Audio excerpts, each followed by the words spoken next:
Jane is an all-in-one practice management software that offers a fully integrated payment solution called Jane Payments. Although the world of payment processing can be complex, Jane Payments was built to help make things as simple as possible to help you get paid. And it's easy to get started. Here's how. Head to jane.app/payments to book a one-on-one demo with a member of Jane's support team. This can give you a better sense of how Jane Payments can integrate with your practice by seeing some popular features in action. If you know you're ready to get started, you can sign up for Jane. Use the code WELLNESS1MO for a 1-month grace period while you settle in. Once you're in your new Jane account, you can flip the switch on for Jane Payments at any time. Ideally, as soon as you get started, so you can take advantage of Jane's time and money saving features. It only takes a few minutes and you can start processing online payments right away. Jane's promise to you is transparent rates and unlimited support from a team that cares.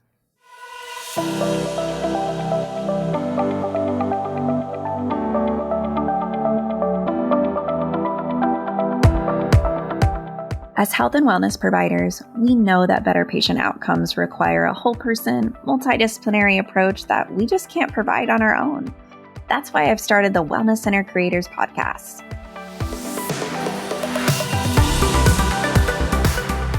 I'll be bringing you interviews with experts, tips, tricks, secrets, resources, systems, and solutions so that you don't have to reinvent the wheel. And creating your wellness center won't feel like starting over.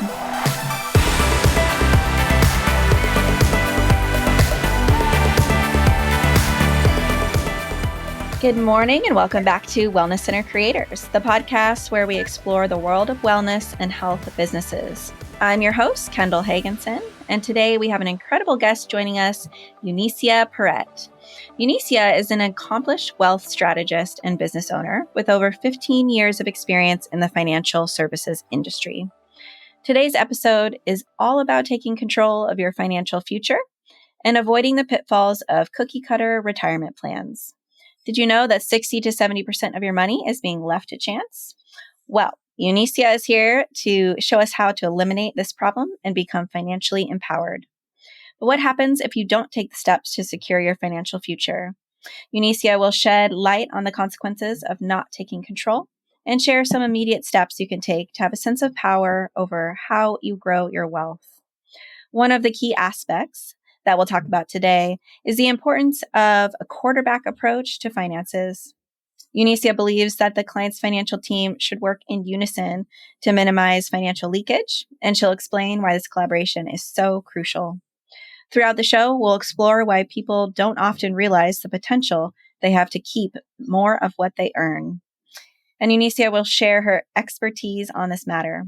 We'll also discuss the top 3 things you can do to overcome lost time and start building a solid financial plan.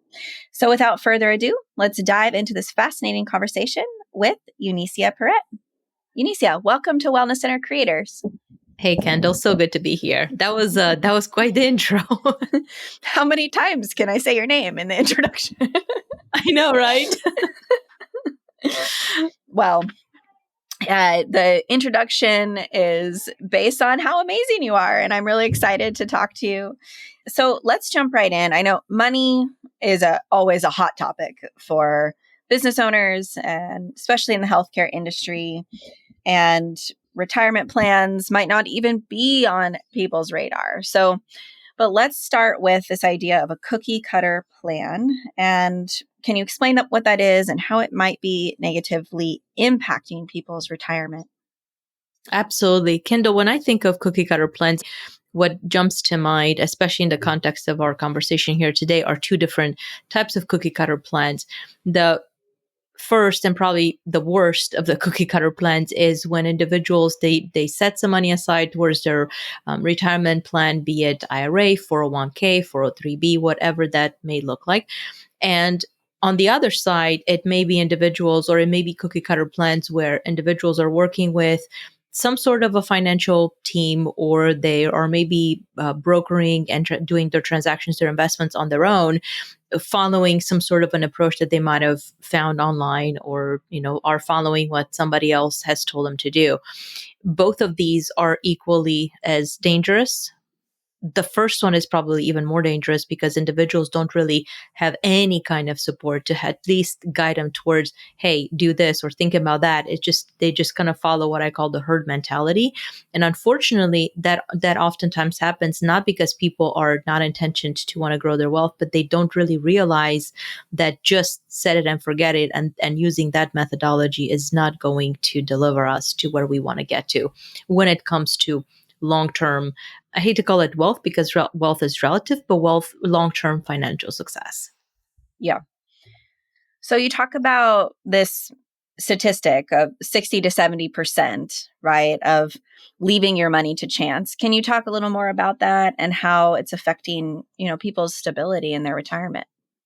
Absolutely. That statistic is we arrived to that conclusion based on hundreds and hundreds of cases where we work with clients, and our methodology is grounded. The approach that we take is grounded in three kind of core pillars. One of the pillars is this notion of taxes. Almost everyone focuses on, we talk taxes, they'll focus on, taxes when we reach retirement. But what we're finding is, especially with higher income individuals, there is the problem of taxation today. And we're not talking, by the way, we are not talking about tax avoidance. We're talking about truly understanding that those individuals, they work hard, they're out there, whether it be beating the pavement or working with clients and or patients. And the last thing that they're focused on is understanding, what is it that I can do to minimize my taxes today? And what we're finding is that when individuals are focused, truly actively focused on tax planning versus just tax filing, they can easily save anywhere between 30 to 50% in taxes. Again, just depending on how it is that strategy goes for them. The other thing that's aligned to our second pillar that we know is that generally individuals, if they were to project accumulated wealth during their lifetime or by the time into retirement, it'll project that whatever it projects. What we've realized is that when clients are intentional and they truly use a methodology that's battle tested in terms of how do we help clients make the right decisions for them as to how, why, and where they're investing the money, what we've seen is that clients typically will start projecting anywhere closer to 2 times over what it is that they would have projected before. So think about that in terms of numbers. If somebody's projecting $500,000 or $1 million or $2 million, what would that look like if we were to project 2 times? That automatically becomes multiplied. And then last but not least, what we know is that most of the individuals out there that are simply just thinking, I'll be okay in retirement, or they're asking the question, will I be okay in retirement? Or maybe their whole focus is simply the 401k, is just the IRA, is whatever it is, the one or two, I hate to call it trick pony that they're leveraging. Oftentimes, what we end up seeing is by the time they reach retirement, oftentimes they do not change the same strategy that got them to retirement is not the same strategy that they're going to leverage or they're going to want to leverage to start benefiting from that wealth that they've created. And so generally, even there, without doing things correctly, individuals can easily leave anywhere between 30 to 40, 30 to 50% additional income in retirement. And we're talking about years upon years. And so when we're looking at kind of the overall financial picture for clients, that 60 to 70% is a very conservative way to say, hey, if we don't do things and we don't approach it from the right angles based on what is needed and what is a must for the client based on their specific situation, all of the money is unfortunately going to find ways out of our pockets through cracks and holes that we don't even know exist. Sounds like a huge missed opportunity. And we'll get into some of the kind of concrete strategies in a couple of minutes. I'm curious if you can share any success stories of, people you've worked with, clients in your circle who have transitioned from what you would call a cookie cutter plan to a more personalized financial strategy. Absolutely. As a matter of fact, one of the examples that jumps to mind because of our target audience here is actually a physician family that we work with. Just one of the things that we did, one of the strategies enabled this particular client to shift part of their income in retirement from where it used to be to increase it by almost 50% year over year. And so when we're thinking about that, if you were to think about that in the context of, let's just say you have one particular asset class or one particular fund that will give you $100,000 in retirement on an annual basis. What would that look like if instead of $100,000, you got 150 out of the same pot of money, just realign it so that it actually gets maximized for the time when you actually deploy those assets, those funds to help you in retirement, because that's the reason you worked so hard for them in the first place. So that's a great example of something that's very tangential, that when we looked at the numbers, 50% is high, but in this particular situation, it was 50% over the cookie cutter approach. And so it's always better if we catch it than if we don't. The earlier we catch it, the better those results long term are. So what would you say are some key elements of a personalized financial plan that can help individuals start to become more financially empowered? When we say personalized, I feel like personalized is a word, unfortunately, that oftentimes can be overused. You're going to get you're going to get a personalized financial plan. You're going to get a personalized personal banker. You're going to get a personal this and a personal that. For us, personalized doesn't just mean that it's yours. It means that your situation is unique. And because of that, the methodology and the approach that you take has to equally be as unique and as customized to you and your specific needs.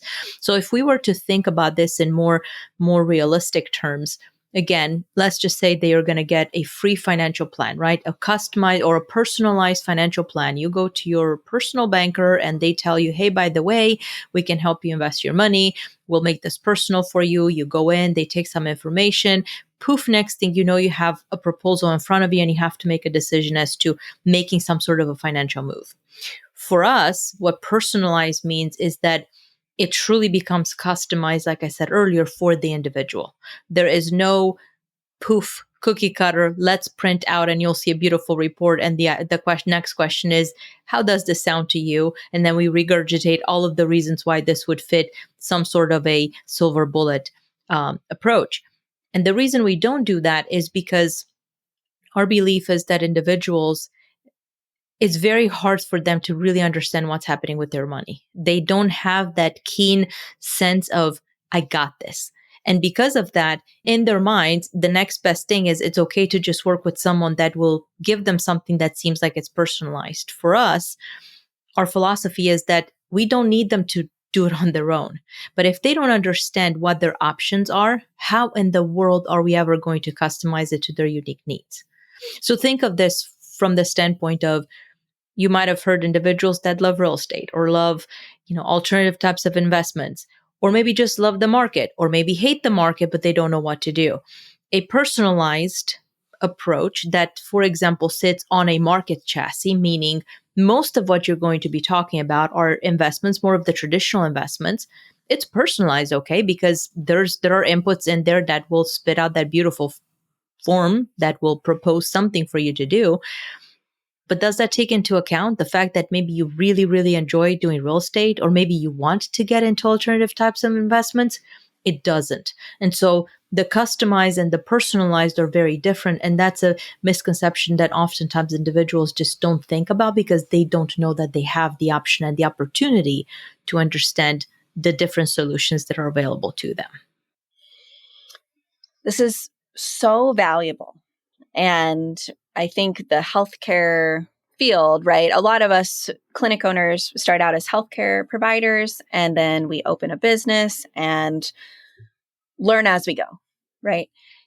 This financial planning, retirement planning is often not part of it. So I'm so happy we're having this conversation.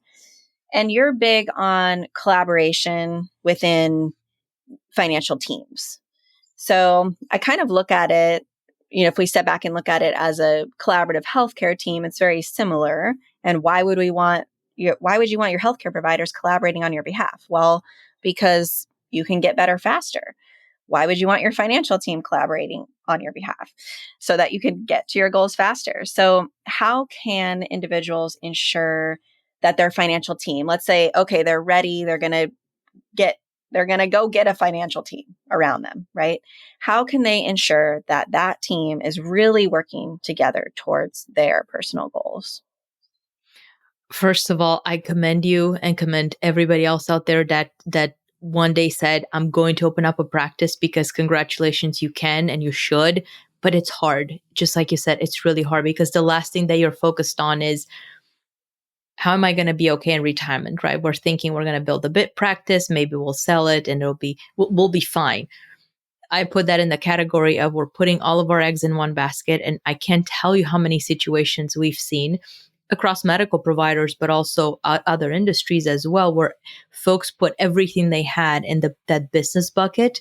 And think of COVID. COVID was a great example where a lot of people lost everything over something that they had no control over. And so a big philosophy of mine personally is, we need to make sure that first and foremost, we do everything that we need to do for the business, because that's kind of like our baby, but we need to also take care of our house, financial house speaking. So kind of coming back then to the idea of the financial team, I wish I could tell you there's a silver bullet for that one, but unfortunately there isn't.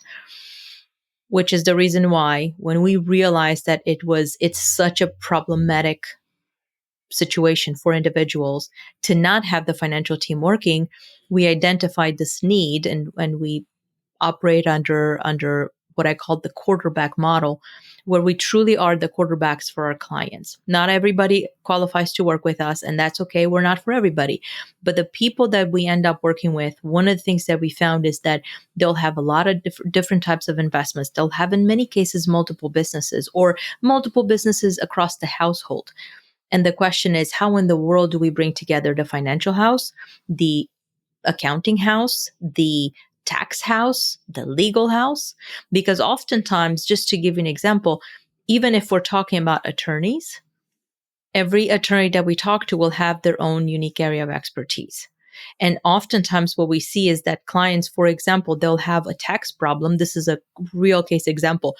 Client has a major tax problem. Business attorney says, do this, that, and the other, and you'll be fine.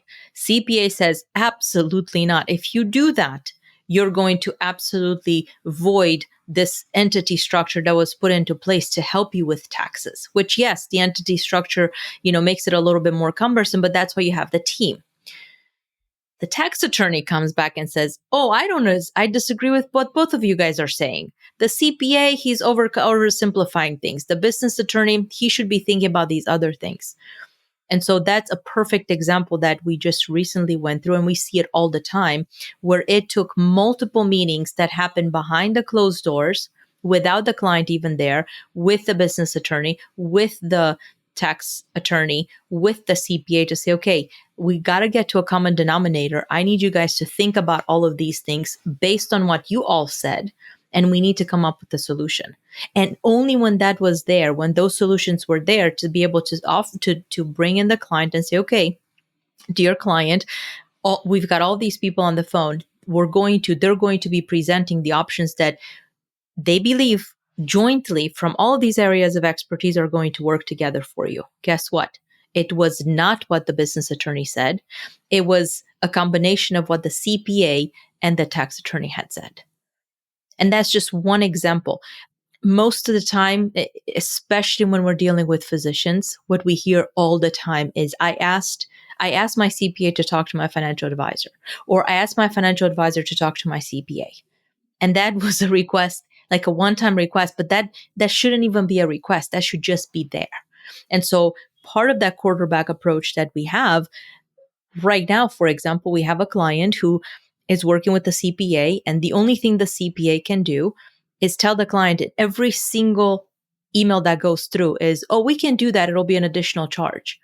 And so after much guidance that was provided to the CPA, he clearly isn't getting it. What happened? Because the client trusts us, I got an email over the weekend saying, I can't bear with this anymore. We already knew that was happening, and we have other CPAs that we've worked with together in the past to say, okay, here are the people that can handle your type of business, that have expertise in your type of industry. Let's interview them. We'll be the bridge for that, the connectors for that. And you get to decide which one of those folks you actually resonate best with.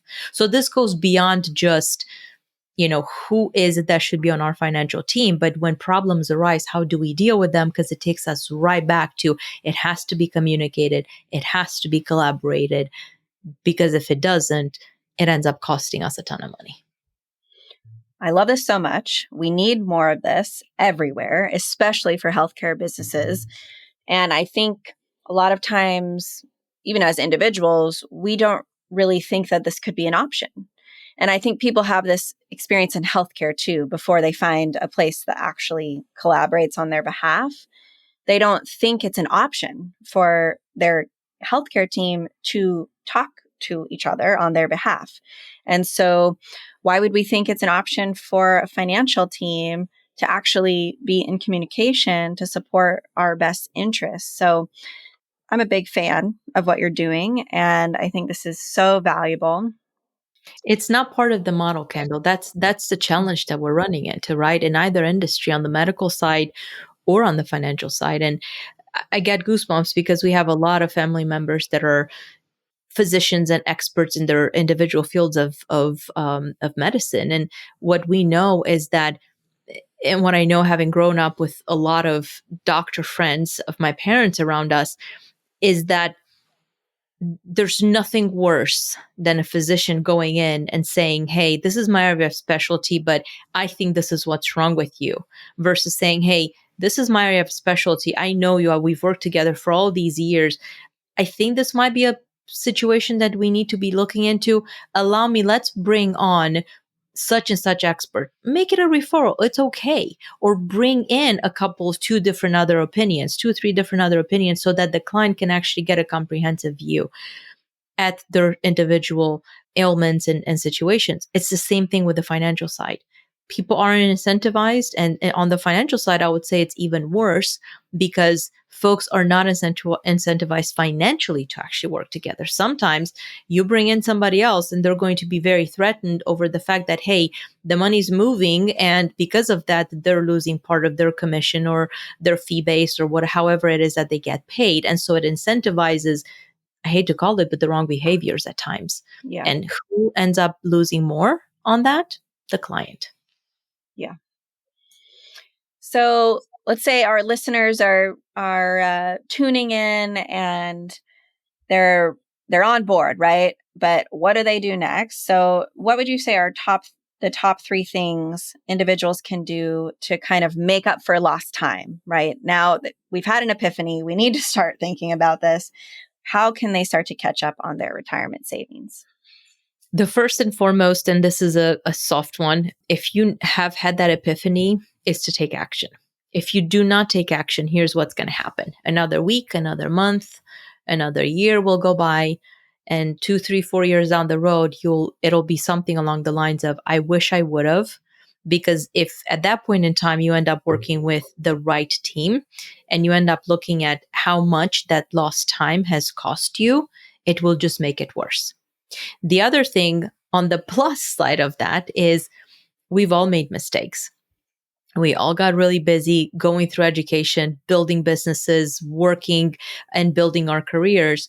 And oftentimes when we look and we have that epiphany, we start beating ourselves so badly that it hurts us, right? So on one hand, we need to take action. On the other hand, we realize, and now it feels like we're dying on the inside because we should have, could have, would have, but we didn't.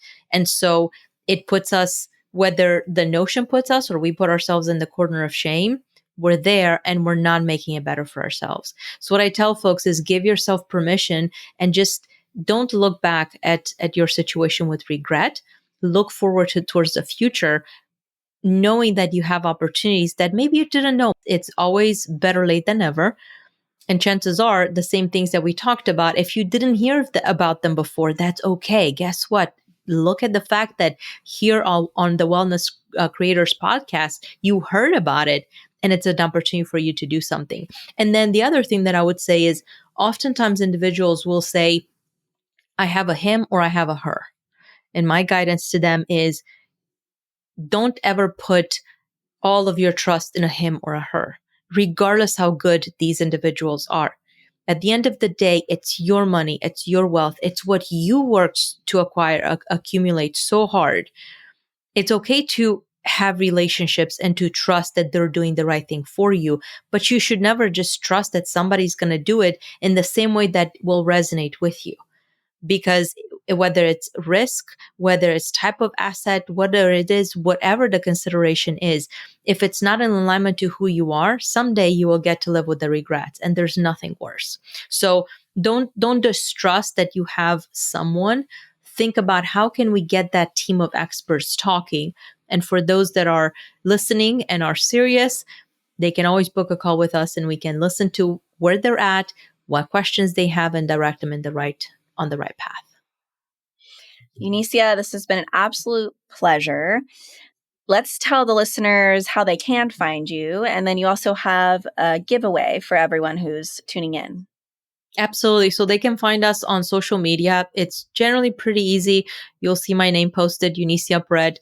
If you look for my name, most of what we do online is business related. You can also, for that giveaway, which honestly, if you do that, it will give you an opportunity, very easy opportunity to just book a call with us, either myself or one of our strategists, is to go to our website. It's www.empoweredfinancialplanner.com/pitfalls. And that will also probably be in the show notes, so you can just easily click on it. It's a very easy white paper read that will bring you awareness. It, like I said, super easy, but it'll bring a lot of awareness in terms of what are different things that maybe you might have even thought about, but you never really thought that they have relevance.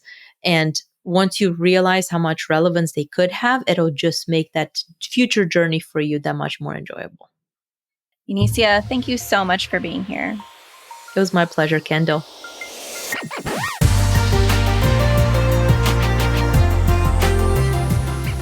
Thanks so much for listening to the Wellness Center Creators Podcast. I hope you enjoyed the episode. Please visit our website at wellnesscentercreators.com for more show notes and additional episodes.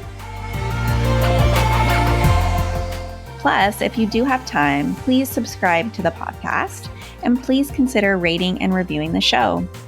That will help other people find us. Thanks again for listening, and we'll catch you next time on the Wellness Center Creators Podcast.